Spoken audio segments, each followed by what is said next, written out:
네, 우리가 지금 솔로몬의 이야기를 읽고 있는데요. 솔로몬 개인의 이야기가 아니라 바로 우리 모든 하나님의 자녀들에 관한 이야기입니다. 오늘도 이 말씀을 통해서 저와 여러분들에게 주시는 하나님의 음성을 들을 수 있기를 기대합니다.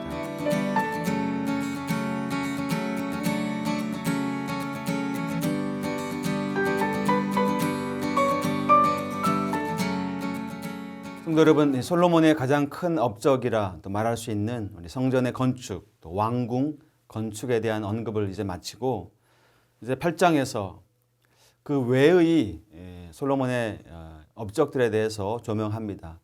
뭐 한 3가지 정도 나눠볼 수 있을 것 같은데요. 정치적인 업적, 종교적인 업적, 그리고 경제적인 업적. 오늘 본문에서는 특별히 종교적인 업적에 대해서 말하고 있는데요. 여러분, 객관적인 눈으로 솔로몬을 평가한다면 글쎄 그다지 높은 점수를 줄 수 없는 왕이 분명합니다. 그러나 역대기의 저자는 솔로몬을 다윗의 길을 따라가는 위대한 왕으로 설명합니다. 사실 이런 설명이 완전히 틀린 것은 아닙니다. 솔로몬 개인의 삶은 어떠했을지 몰라도 하나님의 백성들이 하나님 말씀하신 복의 길 잘 따라갈 수 있도록 예배를 잘 정착시켰기 때문이죠. 여러분, 성전이 완성되었다고 거기서 끝난 것이 아닙니다. 더 중요한 것은 완성된 성전 가운데 임하시는 하나님께 순종하고 그 길을 따라서 걷는 것이니까요. 하나님께서도 성전의 건축 이후에 솔로몬과 새로운 언약을 맺으실 때 이것에 대한 중요성을 아주 많이 강조하셨습니다. 오늘 7장 19절, 21절에 잘 나와 있는데요. 나에게 마음이 돌아서 다른 신을 섬기고 경배할 때에는 이 성전도 내 앞에서 내던져버려 민족들 사이에서 웃음거리가 되게 하겠다. 이렇게 말씀하셨습니다. 솔로몬은 하나님께서 이 일이 얼마나 중요하게 여기셨는지 잘 알고 자기와 결혼한 이방인 아내를 하나님의 궤가 있는 다윗성이 아닌 다른 곳에 살게 하기도 하였습니다.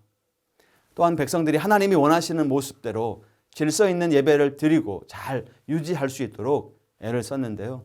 그 역시 모세의 명령에 따라 정한 일가와 절기의 낭실합 제단에서 하나님께 번제를 드리는 그런 모범적인 모습을 보였습니다. 또 솔로몬은 그의 아버지 다윗의 규례를 따라 제사장들이 모두 맡은 영역에서 자기 차례대로 봉사하게 하였습니다. 레위인들은 성전에서 항상 찬양했고요. 제사장들은 이를 보좌했고 곳간 관리에 이르기까지 이스라엘 백성들은 솔로몬의 명령에 따라서 자기가 맡은 일에 충성하면서 성전을 아름답게 세워 나갔습니다. 여러분, 이렇게 아름다운 질서가 유지될 수 있었던 이유는 뭘까요? 바로 각자의 마음에 하나님을 향한 경외함이 있었기 때문입니다. 15절은 이렇게 말씀합니다. 무슨 일에서든지 왕이 명령한 것은 조금도 어기지 않고 따랐다.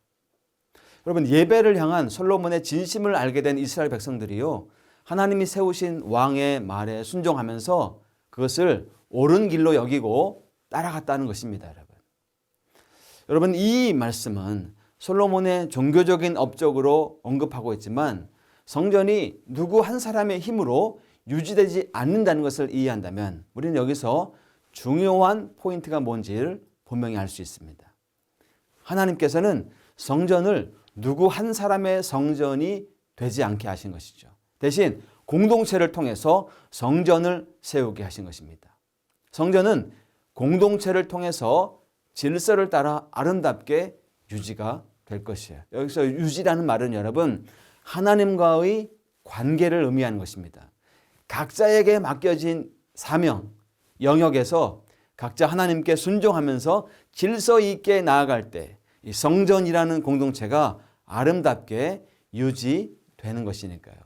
비록 다른 부분에서는 미흡한 모습을 보였던 솔로몬이었지만 예배의 질서를 세우기 위한 그의 열심과 헌신은 진심이었다 생각이 됩니다. 백성들도 그의 진심을 알았기 때문에 그의 명령을 조금 더 어기지 않고 마음을 다해서 순종하면서 동참한 것이죠. 여러분, 오늘 우리의 예배 공동체는 어떠한가요? 이 코로나 상황 가운데 우리의 예배적 삶은 어떠한가요? 하나님을 향한 진심, 예배를 위한 그 헌신의 마음이 우리에게 있나요? 잃지 말아야 되겠습니다. 그 마음이 우리의 예배 공동체를 더 아름답게 하고 있는지 다시 한번 우리 자신의 역할과 또 태도를 살펴보는 오늘 귀한 하루가 되시길 바라고요. 그래서 저와 여러분들이 속해 있는 지교회 예배 공동체가 다시 한번 살아나는 은혜가 있기를 바랍니다. 기도하겠습니다. 하나님 아버지, 우리를 예배의 공동체로 부르시고 그 예배 공동체 안에서 각자의 모습대로 역할들을 주시고 또 사명을 허락해 주심을 감사합니다. 하나님, 이 코로나 상황 가운데 예배가 소홀해지지 않게 도와주시고 우리 각 지교회를 예배의 공동체로 든든히 세워가는 일에 우리 한 사람 한 사람을 귀하게 사용하여 주옵소서. 예수님의 이름으로 기도하옵나이다. 아멘.